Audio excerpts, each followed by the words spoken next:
That beam goes left, not there. You want to do it yourself? Don't tempt me. 7 years, 1 island, 6 survivors, and a secret that changed everything. The boat left the harbor on a Tuesday morning in late September. 6 people, 6 strangers, a volunteer research expedition heading toward a remote marine conservation site in the South Pacific. None of them knew each other before boarding. None of them could have imagined what was coming. Dr. Ethan Cole, 29, was the only man on the trip, a marine biologist from Portland, Oregon. Quiet, serious, the kind of guy who spent more time studying coral reefs than making conversation. The 5 women were equally accomplished. There was Maya, 27, a wildlife photographer from Atlanta. Serena, 31, a trauma nurse from Chicago. Lily, 26, a botanist from San Diego. Claire, 30, a survival skills instructor from Denver. And Nadia, 28, a documentary filmmaker from New York City. They were professionals, they were prepared, they had satellite phones, GPS devices, and a full supply kit. None of it mattered when the storm hit on day 3. The waves came without warning, massive black walls of water that swallowed the horizon whole. The captain fought the wheel for 40 minutes before a rogue wave flipped the vessel completely. Ethan remembered being underwater, lungs burning, darkness everywhere, pulling toward the surface with everything he had. When he finally broke through the surface, the boat was already broken apart and sinking. He screamed names into the storm. One by one he found them, clinging to wreckage, gasping, bleeding, but alive. All 5 women, all 6 survivors made it to a small, rocky shoreline as the storm battered the coast. They crawled onto the sand and collapsed. When morning came, they looked up and saw jungle. Thick, dense, untouched jungle stretching in every direction. No signs of civilization. No signal on any device. No rescue flares that worked. Just trees and silence and ocean. They were stranded. The first year was the hardest. Claire, the survival instructor, became the backbone of the group. She organized shelter construction from fallen palms and driftwood. She taught everyone which plants were safe to eat. Lily's botany background helped enormously. And how to collect rainwater in makeshift containers. Serena treated wounds with what little medical knowledge and natural resources she had. Maya documented everything obsessively, sketching in a waterlogged notebook because her camera had been destroyed in the wreck. Ethan did the heavy lifting. Literally. He built the fire system, reinforced the shelter against seasonal storms, and managed to craft fishing tools from pieces of the shipwreck. But more than physical work, he quietly held the group together emotionally. When fights broke out, and they did, often viciously, Ethan would sit between 2 women on the sand and say nothing until both of them ran out of anger. It worked, somehow, every time. By the end of the first year, they had a functioning camp. By the end of the second, it was almost a small village.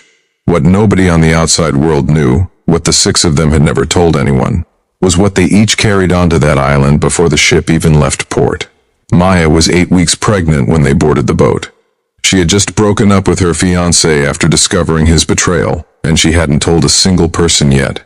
She had planned to deal with it after the expedition. She never got the chance. Serena was 14 weeks pregnant, a single mother by choice. She had used IVF, spent her entire savings, made the decision alone and proudly. She had one ultrasound photo tucked inside her waterproof bag. She looked at it every night. Lily had just found out the day before departure. She had taken 3 tests in the airport bathroom. She hadn't even processed it yet.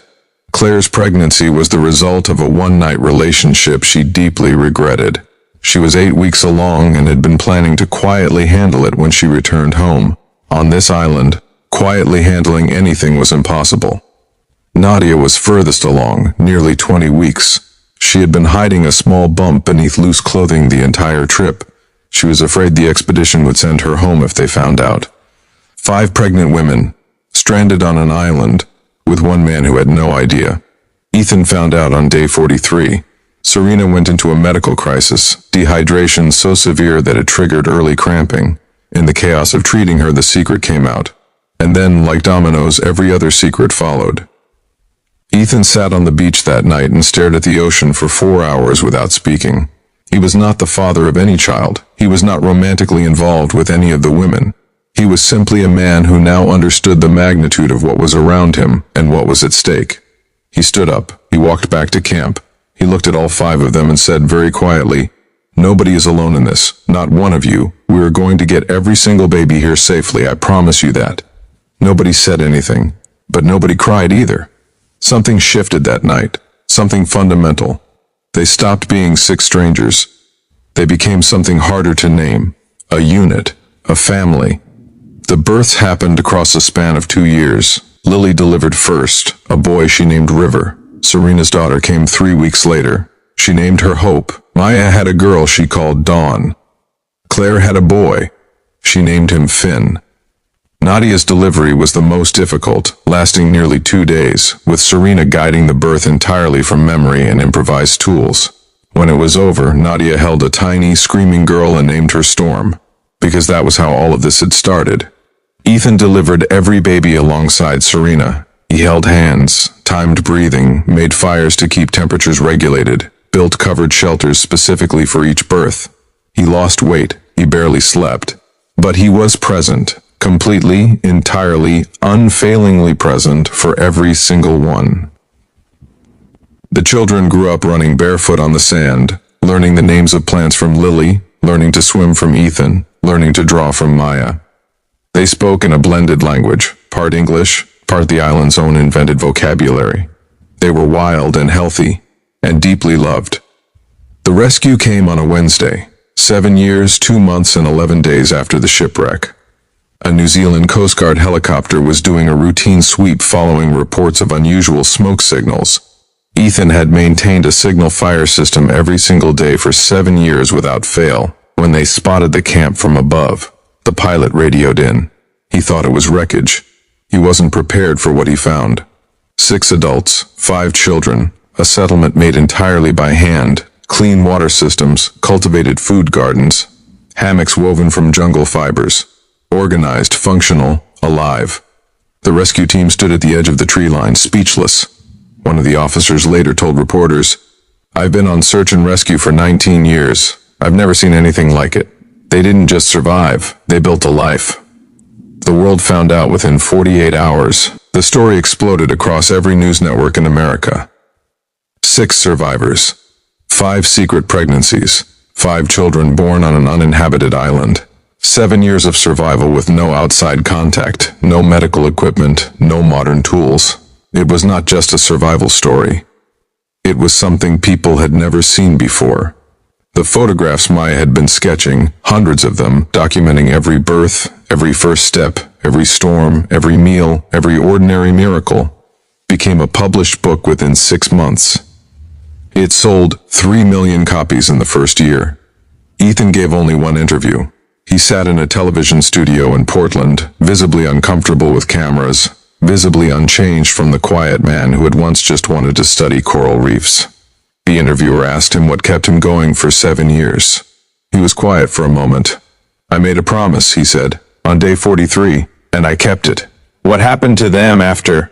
Maya moved back to Atlanta with her daughter Dawn, where she opened a photography studio and taught art to underprivileged children. The island sketches hang on the walls. Serena returned to nursing in Chicago, specializing in high-risk pregnancies. She created a foundation in Hope's name that provides free prenatal care to single mothers without insurance. Lily accepted a research position in San Diego and brought River to every field study. He already knows the scientific names of over 200 plants. He is 5 years old. Claire moved to a small town in Colorado, opened an outdoor survival school for women, and named it after the island. She never disclosed the identity of Finn's father. She said it didn't matter. She said Finn had all the family he needed. Nadia produced a documentary about their 7 years. Raw, honest, stunning. It was nominated for an Academy Award. Storm sat in the front row at the ceremony wearing a white dress, completely unimpressed by the cameras. "And Ethan?" Ethan went back to Portland. He returned to his research. He got a dog. He answered letters. Thousands of them came for over a year, responding to every single one by hand. He never called himself a hero. He never accepted that label.